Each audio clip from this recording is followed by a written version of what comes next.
మాది దూలిపాల గ్రామం, సత్తనపల్లి మండలము, పల్నాడు జిల్లా. మాకు దూలిపాల గ్రామంలోని సర్వే నెంబర్ 526 QA2లో 5 ఎకరాల 36 సెంట్లు గల పంట భూమి కలదు. ఆ యొక్క పంట భూమికి ఉత్తరం వైపు నుంచి ఎగువ నుంచి వస్తున్నటువంటి వరద నీరు దక్షిణ వైపు ఉన్నటువంటి వాగులోనికి వెళ్లకుండా మధ్యలో ఉన్నటువంటి నా యొక్క భూమికి దక్షిణ వైపు ఉన్నటువంటి అధికారులు 4 అడుగులు ఎత్తు అడ్డుకట్ట పోసి ఉన్నారు. అడ్డుకట్ల పోస్తే సత్తనపల్లి ఆర్డీఓ గారు వచ్చి చూసి ఫీల్డ్ వెనక్కి వాళ్ళ భూములు వాళ్ళు పోసుకున్నారు, మేమేం చేయగలమని అని ఎదిరికి వచ్చారు.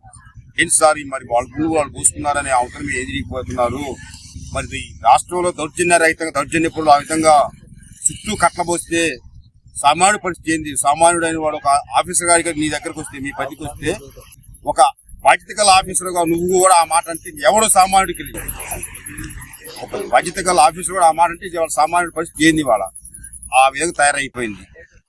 ఎగువ నుంచి వస్తున్న వరద నీరు దిగువ వాగులు పోకుండా అడ్డుకట్లు వేసి ఆపితే కలెక్టరేట్ చుట్టూ ఇప్పుడు సంవత్సరం తిరుగుతున్నాం. ఏందండి అని మేమేం చేయగలం అంటున్నారు వాళ్ళు.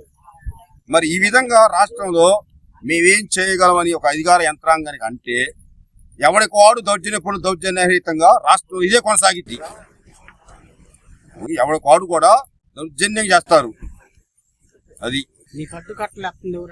మాకు అడ్డుకట్టలు మా దక్షిణ పాదుదారులు అయినటువంటి చందు సాంబశివరావు, అలాగే విప్పల కోటేశ్వరరావు, అలాగే గరేపాటి కోటేశ్వరరావు అనే 3 రైతులు చుట్టూ చెరువు కట్ట టైప్ లో ఆల్ రౌండ్ చుట్టూ బిగిచ్చేశారు. చౌదరీశ్వరు 2, నాయుళ్ళు 1. మాకు ఎగువ నుంచి వస్తున్న వరద నీరు మాయి వాగు మాకు 30 ఎకరం పైన ఉంది. మాకు ఎగువన ఆ 30 ఎకరం నీరంతా కూడా వర్షం పడేప్పుడు మొత్తం దిగువ ఉన్నటువంటి దక్షిణ వైపు ఉన్నటువంటి వాగులో పోవాల్సిన నీళ్ళని నా యొక్క దక్షిణ వైపు ఉన్నటువంటి గట్టుకి అడ్డుకట్ట అయి పడేశారు. అవుతున్నా ఆ నీరు మొత్తం కూడా వచ్చి నా పంట పొలం అయిపోతుంది. అధికార యంత్రాంగం ఏందా అంటే మేము ఏం చేయగలం అంటున్నారు వాళ్ళు. విషయం చెప్పు, ఇప్పుడు నీకేం కావాలి? మా యొక్క అడ్డుకట్టలు తొలగించి మా పంట పొలాన్ని కాపాడాల. మాది సత్తనపల్లి మండలం దూలిపాల గ్రామం, మాకు పల్నాడు జిల్లా. మా పొలం సర్వే నెంబర్ 526 QA2లో మా భార్యాభర్తల పేరు మీద మొత్తం 7 ఎకరాలు ఉంది.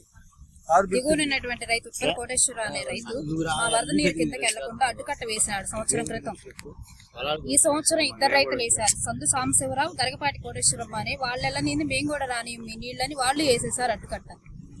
కాబట్టి మా పొలం వర్షాలు పైనుంచి వచ్చి 30 ఎకరాల వరద నీరు మొత్తం మా పొలంలోకి వచ్చి మా 7 ఎకరాల పంట పొలం దెబ్బతింటుంది. అందుకని మేము సంవత్సరం నుంచి కలెక్టరేట్కి అర్జీలు పెడతానే ఉన్నాం. ఆర్డీఓ గారు ఫీల్డ్ మీదకి వస్తున్నారు, చూస్తున్నారు, ఇస్తున్నారు, ఎండార్స్మెంట్ ఇస్తున్నారు. మాకు మేమేం చేయలేమంటున్నారు. ఆ రైతు మమ్మల్ని చాలా ఇబ్బంది పెడుతున్నారు. ఆ రైతులు 3 కట్టలు దాదాపుగా నడువులెత్తున కట్టబోసేశారు. మా నీళ్లు ఎటు వెళ్లే అవకాశం మాకు లేదు. దయచేసి మా దయించి ఆ అడ్డుకట్టలు తొలగించి మా పంటను కాపాడవలసిందిగా కోరుతున్నామని ఆర్డీఓ గారిని రిక్వెస్ట్ చేసినా కూడా ఇదిగో చేస్తావు, అదిగో ఇస్తావు, మీకు ఆర్డర్లు ఇస్తామని అంటున్నారు, కానీ పరిష్కారం అవ్వట్లేదు మాకు సంవత్సరం నుంచి. ఈ మీడియా ద్వారా అన్న మా సమస్య పరిష్కారం అవుతుందని కోరుతున్నాము. ఈరోజు మా సమస్య అనేది ప్రజా సమస్య పరిష్కార వేదికలో కలెక్టర్ గారికి మా అర్జీని ఇవ్వటం జరిగినది. దాని మీద సమస్య ఆర్డీఓ గారు చూస్తారని చెప్పారు.